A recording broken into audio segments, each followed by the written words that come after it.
Hey guys, I'm Dov, and today I'm back with Norsca. Yes, indeed, we're back in Total War Warhammer 1 with Norsca.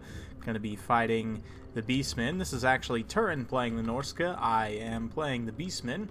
So I figured we would have some fun and play some battles in Total War Warhammer 1. You guys have probably seen these battles up on Turin's channel already. Figured I should give you guys my perspective on things. I definitely miss Norsca quite a bit. They're a super fun faction to play, and let's go ahead and talk about what makes them tick. So, Throg here, the Troll King, is one of their legendary lords. Very, very cool. Being a troll, of course, he has regeneration. He also has a copious vomit breath attack. Fight or die, which is kind of like standard eye, and with the Wintertooth Crown can make one unit unbreakable. Very, very useful. He has 55 armor piercing, bonus versus large, weapon strength. He also has frostbite, which in this game is minus 52% speed, even though in Total War Warhammer 1 it's a little bit less than that, I believe. We've also got a mammoth here, which is a massive armor-piercing anti-infantry monster, as you can imagine. It also has these guys on the back that throw anti-large javelins. Very cool stuff. And the one thing about mammoths is they have an insane amount of health. You can see over 10,000 hit points base on the regular unit sizes, so going to be a lot of fun here. We've also got a few units of infantry here, some Marauder Champions, which is basically like a higher tier Chaos Warrior. They're kind of like in between Chaos Warriors and Chosen. A little less armor and defensive stats, but really high damage units. We've also got the Marauder Berserkers here, who are a very cool looking unit. Definitely a lot of fun. They're obviously a damage-dealing, dual-wield, frenzy-type unit.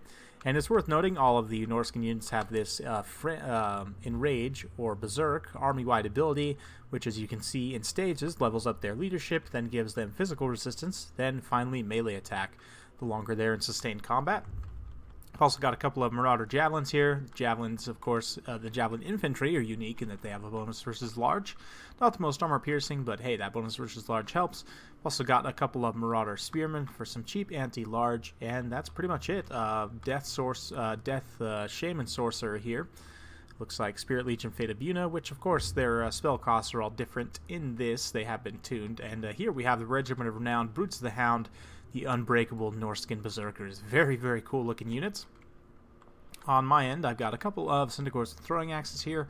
We've got the Regiment of Renowned Centaur with Great Weapon here, with another Centaur with Great Weapon. The Sons of Goros have a bit more armor compared to a regular Centaurs with Great Weapons. Obviously, they have better combat stats since they're a Regiment of Renown, and they also have magic attacks, and they carry this Guardian trait, which gives 36% physical resistance. I believe that has been nerfed in Total War Warhammer 2, if I'm not mistaken.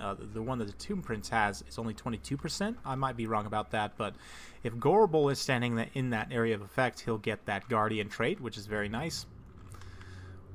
In the front line, we've got a few Gords with shields for some nice cheap options. Ungor Spearman Herd, the Koroks Manrippers in the back line, which are a Regiment of Renown Bestigor. They have glaives, meaning they're a halberd type unit, armor piercing, anti-large, a little bit better defensive stats too.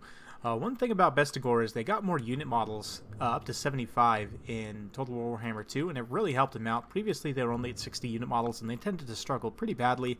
They were rarely cost effective.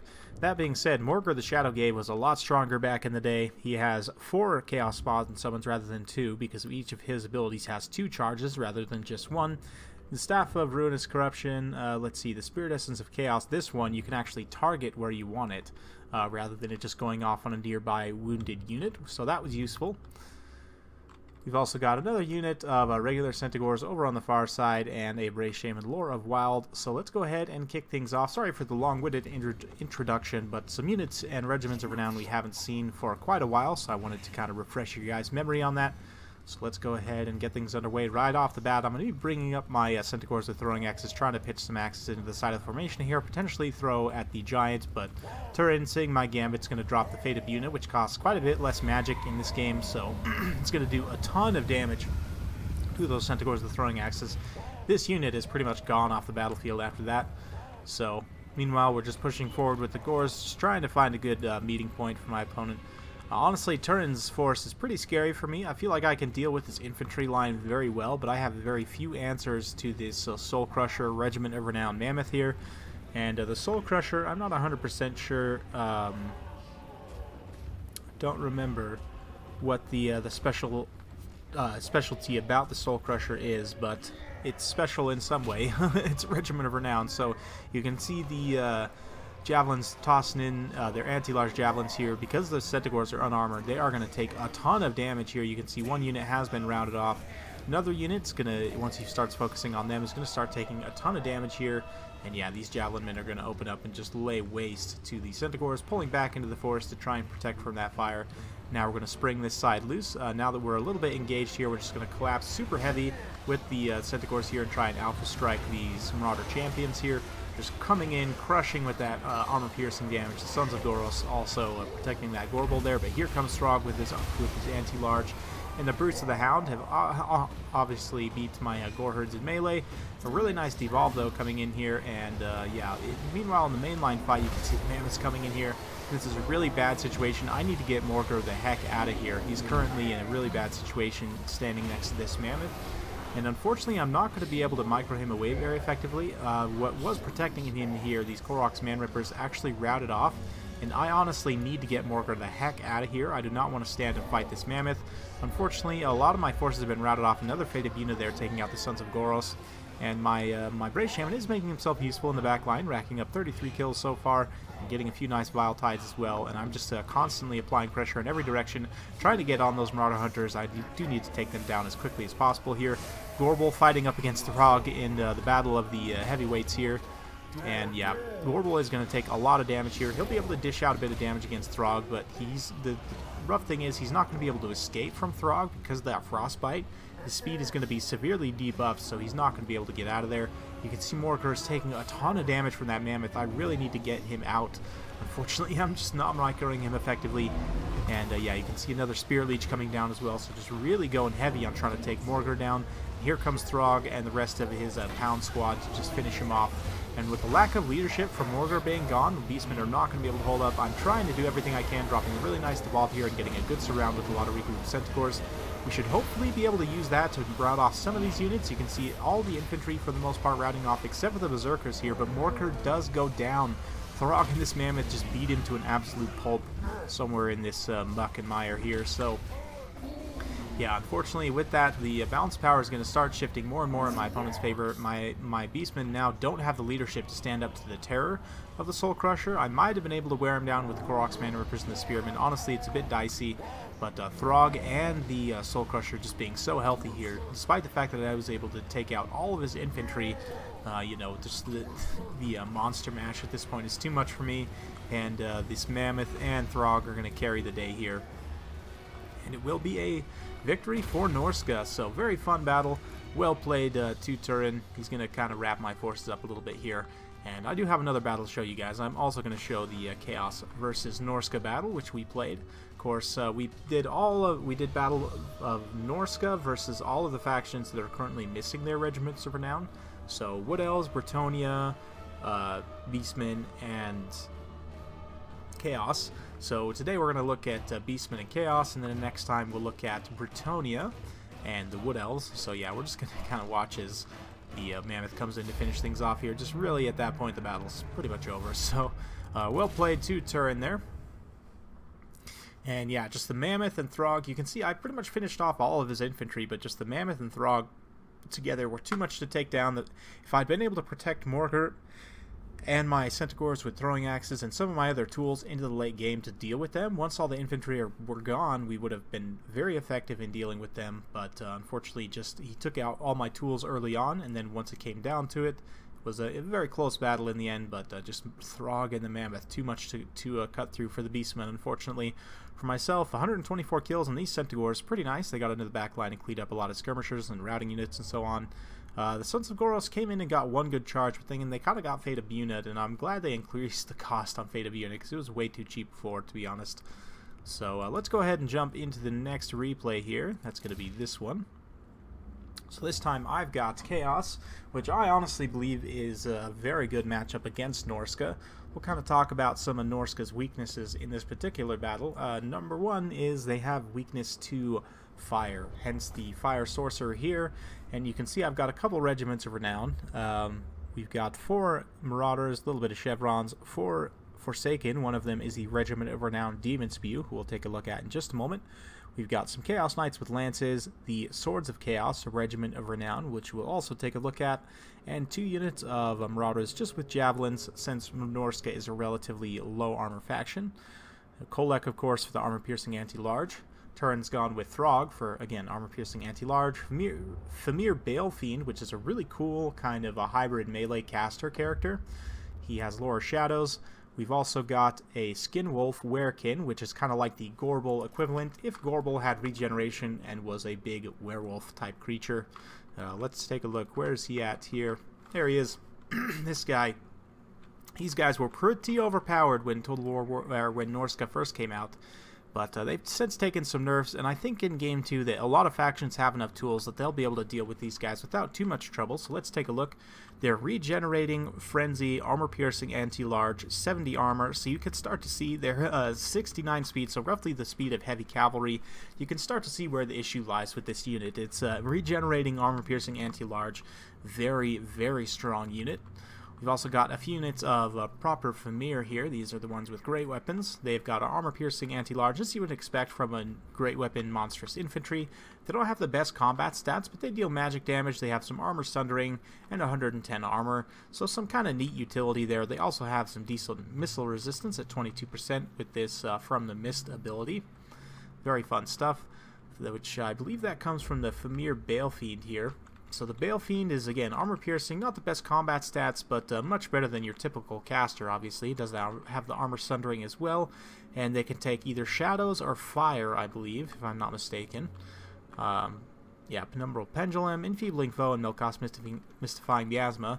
Turin didn't remember at the outset of this battle that you can't aim wind-type spells in Total War Warhammer 1, so you guys are going to see he's going to shank this pretty badly here. But we've also got a front line of Marauders with great weapons.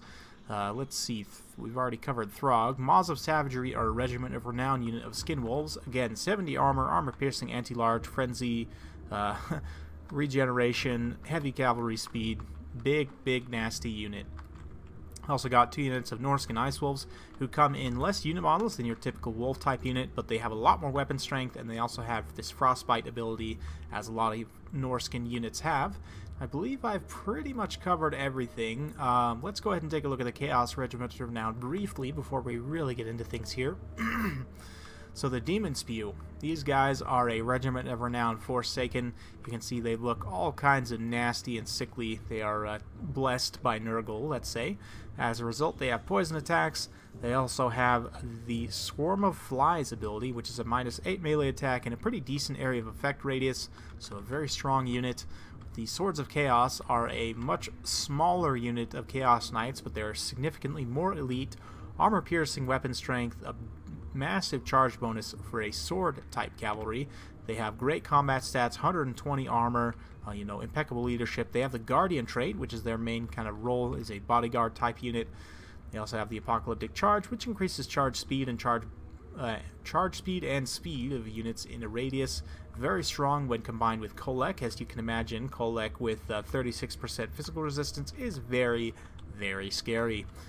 And of course they also have flaming attacks, which is good against a lot of targets and is going to be good against a lot of targets in Total War Warhammer 2. So I'm very excited for these guys to get added in. Honestly, these guys, we'll take a look at a few of the other regiments renowned for these factions just for fun at the end, just to kind of remind us what we're missing. But let's go ahead and kick the battle into gear. You can see I'm going to be pitching some javelins into the side here.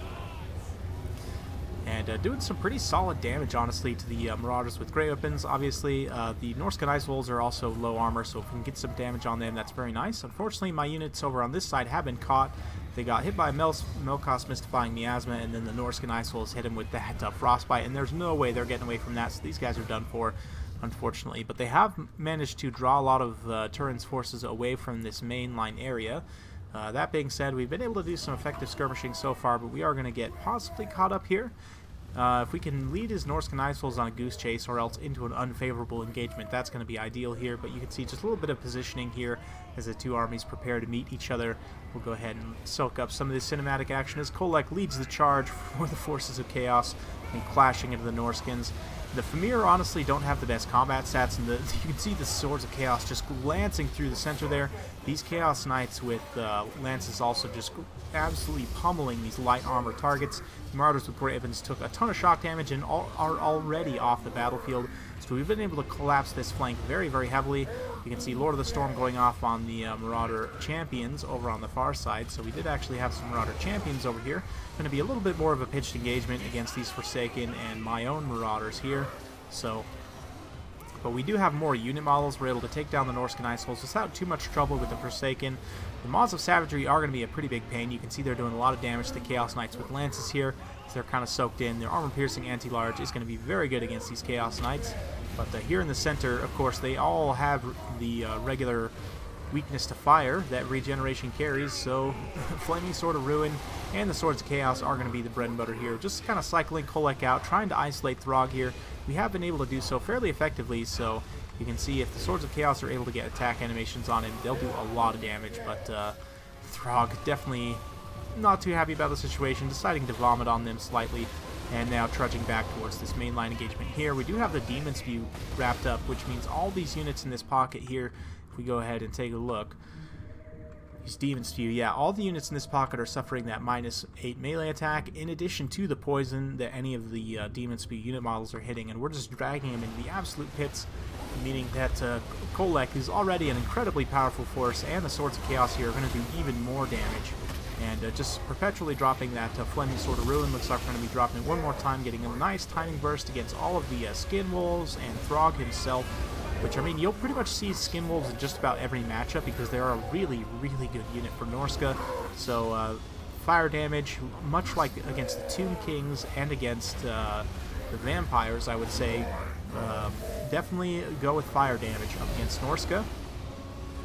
And you will succeed and carry the day. So, yeah, you can see the Swords of Chaos with their fire damage, armor piercing. Although they're anti-infantry, they'll still, with the fire damage and armor piercing, do a ton of damage to these Skin Wolves. You can see Kolek drops one there. And Throg's not too happy about the situation. Turin's been continuously applying that enfeebling foe to Kolek, which is a really, really nice debuff. But honestly, the infantry just couldn't stand up here, and it's left him with just the Famir, Balefiend, and the other monstrous units to try and win the battle. And because I've got so many infantry here just kind of saturating things, they're not able to get attacks on the really high-value targets. You can see this Skin Wolf is just surrounded by Forsaken and the Demon's Spew and everything, so not able to get to Kolek and support in this fight against Throg. Throg, though, definitely laying a smacking on Kolek. I mean, he'll do pretty decently here, but with that Flaming Sword of Ruin, Throg just gets tossed, actually rebounds off of the Skin Wolf, and lands over here, so just some major hitting power from Kolek. He has taken a beating from those the Skin Wolves and from Throg and everything, but ended up being a pretty close battle. But at this point in the battle where Throg's surrounded by the Swords of Chaos, and it's just him and the Skin Wolf here, Kolek's going to come in and just lay a smacking here while all these other units are attacking him in the side. And unfortunately, Throg is going to tear a route, so that'll tip the balance of power pretty heavily in my favor. And yeah, it's pretty much going to be GG after that. Turin's going to try and throw an enfeebling foe here and get some work done with the Famir Warriors, but the Demon's Spew and all the Forsaken around, just even though they don't have the best armor-piercing values, they're just able to wear down through sheer numbers here, just because the infantry support for Norsca is completely gone at this point. So, well played to Turin on both games. A lot of fun. I really miss Norsca and the Regiments of Renown for the other factions, but never fear, I do believe they're supposed to be added back in May, if I'm not mistaken, so that'll be a lot of fun. Really looking forward to it. Demon's Spew, really nice unit, honestly. Swords of Chaos, those are two of the best Regiments of Renown from Game 1, in my opinion. Both did very, very well in this battle. All the Forsaken, honestly, did super well here. 69 kills on the Chaos Knights with Lances. They got that initial very devastating charge and then kind of got munched on by Skin Wolves a little bit, but, you know, they definitely got some work done. This unit of Ice Wolves was able to catch and just take these Marauders off the battlefield. In terms of his main line, you can see the Marauders with Grey Weapons just got absolutely monster mashed. The Famir Warriors with Grey Weapons, though, did very well for themselves, both picking up a Chevron, 84 and 31 kills, 36 kills, and a lot of damage done on Kolek with the Maws of Savagery, 38, and some, again, damage on Kolek with Skin Wolf Weirkin. At the end of the day, it just wasn't quite enough to overcome the Forsaken beatdown squad, so let's go ahead and just take a look and remind ourselves for some of these factions what the Regiments of Renown actually are. So if we go to the custom battle screen here and take a look at the Beastmen, so they have, besides the one I showcased, the Koroks Man-Rippers and the Sons of Goros, they also have this one, the Butchers of Kalkengard, which is a regiment of renowned Minotaur with shields. They, first of all, they have regeneration, which is awesome for a shielded Minotaur type unit. They're going to be getting more unit models since all infantry got more unit models in Total War Warhammer 2. They also cause fear and terror. So a terror-causing, shielded, regenerating Minotaur. That just sounds like so much fun. We've also got a Regiment of Renowned Cygor that has a hard snare, warp gaze, pin in place ability. Very expensive though. What else does it have over the regular Cygor? It also does magic damage in melee and with its rock, which is going to be very useful against a myriad of factions in Total War Warhammer 2, because obviously there's a lot of physical resistance in the game. We've also got the Regiment of Renowned Ungor Spearman Herd with shield. These guys have poison attacks. Meh, it's alright. Blackhorn's Ravagers is a Gore Herd unit that has the Rowdy trait that the Centaurs have, meaning they have perfect vigor. It's a very, very nice trait. Vigor is a super important part of the game that a lot of people underestimate. That being said, with the Lore of Wild attribute being a vigor refresh, I'm not super sold on this being the greatest Regiment of Renown ability in the world. I mean, obviously they do have better combat stats and all that, but at the end of the day, it's a little bit underwhelming. I guess they do have Vanguard and Stock as well, so a little bit of give and take there, but let's see. I believe that's everything for the Beastie Boys. Let's go ahead and take a look at Chaos here. They've got Regiment of Renowned Chaos Warrior, Sword and Board, the Mirror Guard. These are supposed to be Sigvald's kind of bros. They're immune to psychology, which is their main advantage. They also have better combat stats all the way across the board, obviously. But yeah, the main thing there is that they're immune to psychology, which is going to be super useful in Game 2, obviously. They're a lot of terror-causing units. Demon Spew we got a chance to look at. Swords of Chaos are another super fun one. The Weird Spawner, another super fun unit. They're an Armor Sundering unit of Chaos Spawn, which is going to be super useful. This is the only unit on the Chaos roster that has this Armor Sundering trait, which means you can stack this with Plague of Rust, Overcast, to give minus 90 armor in total, and you're going to be taking down things like, Shabti and other stuff much more effectively with non-armor piercing units. Can really get some armor melter strategies using this guy in conjunction with some other things, so I really like the Weird Spawn. And the Summoners of Rage, these guys are going to be even better than they were in Game 1 because they have this Chain Lightning where they build up in combat. They have magic attacks, beyond their bonuses of regular Regiments of Renown, better combat stats and all that. But they also can use this Bound Chain Lightning, which, since Vortexes are a lot better in Game 2, this Regiment of Renown is going to be substantially better. I also like Dragon Ogres. I think they were also buffed. Their number of unit models were buffed, like all Monstrous Infantry. So the Weird Spawn and the Summoners of Rage are both going to be getting more unit models, and the Vortex will be a bit better. And yeah, Weird Spawn are going to be super useful against like the Tomb Kings, for example. You guys know I tend to like to bring one Chaos Spawn anyway, just to kind of clog things up a little bit and bog down constructs. Imagine now if they had Armor Sundering, so they could also sunder the armor of those constructs. Very, very powerful unit. We've also got a Regiment of Renown Hell Cannon, Soul of Damnation. I'm not 100% sure what the difference is here. I guess it just does a lot more damage. Has this ability here, which I guess increases reload skill, which, okay, that's alright. If there's no ability, if there's no one in that meter radius, they just shoot faster, which, is okay, but it's not the best. But yeah, and then Norsca, of course, has their entire roster, which I'm not going to go through now, but I'm super excited for them to get added back in. So yeah, hope you guys enjoyed this Norsca throwback video. I'm going to be doing one more in the near future, so stay tuned for that. If you like this kind of content, like and subscribe. I'm keeping it coming with more Total War Warhammer 2 content every single day, so stay tuned for more, and we will see you next time.